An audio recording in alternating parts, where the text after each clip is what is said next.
Hi, welcome to another week of production that is almost over. It was a really fun week, I've got to say. I'm standing here in greenhouse number 26 where we planted over 3,000 petunia combination baskets. Let me show you what we did. So let's walk down the aisle and see what they look like.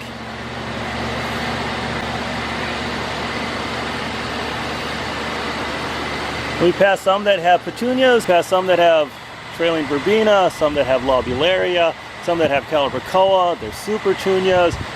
We'll come to some that have the sweet potato vine. There's some sweet potato vine right there.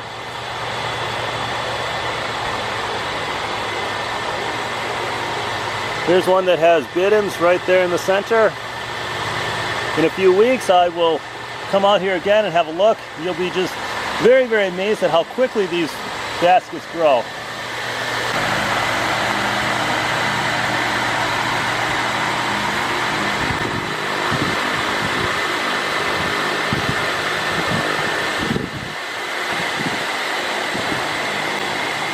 We are in the bay, the soil bay, where we do all our production, and it is the end of week 4.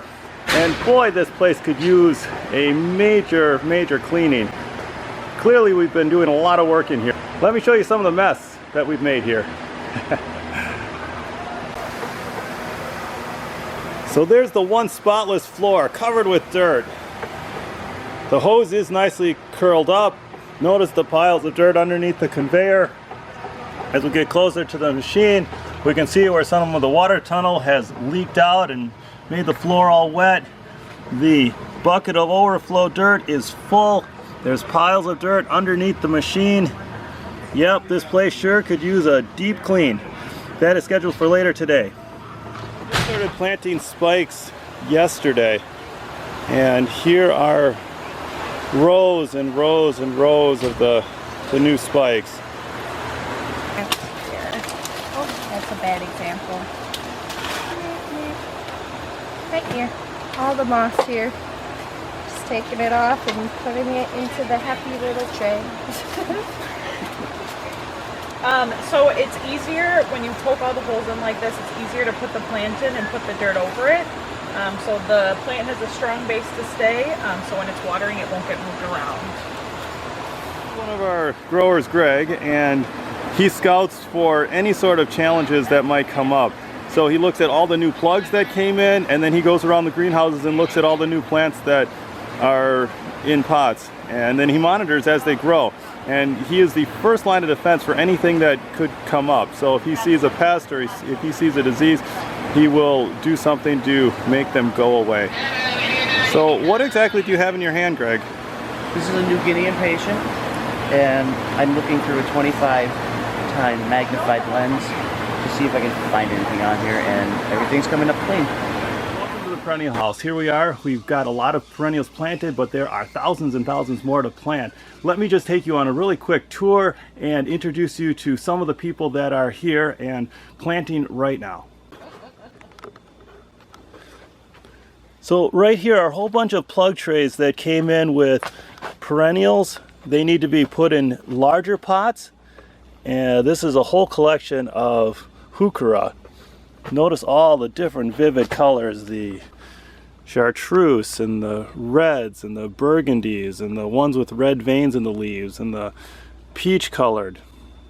These all work really well for shade. They like to be kept moist. They are beautiful plants.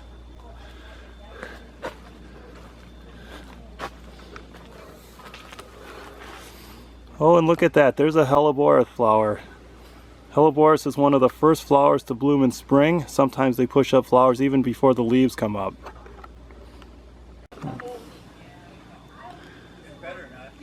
So this is Robin. She's here organizing and planning and strategizing how to most efficiently plant all these perennials.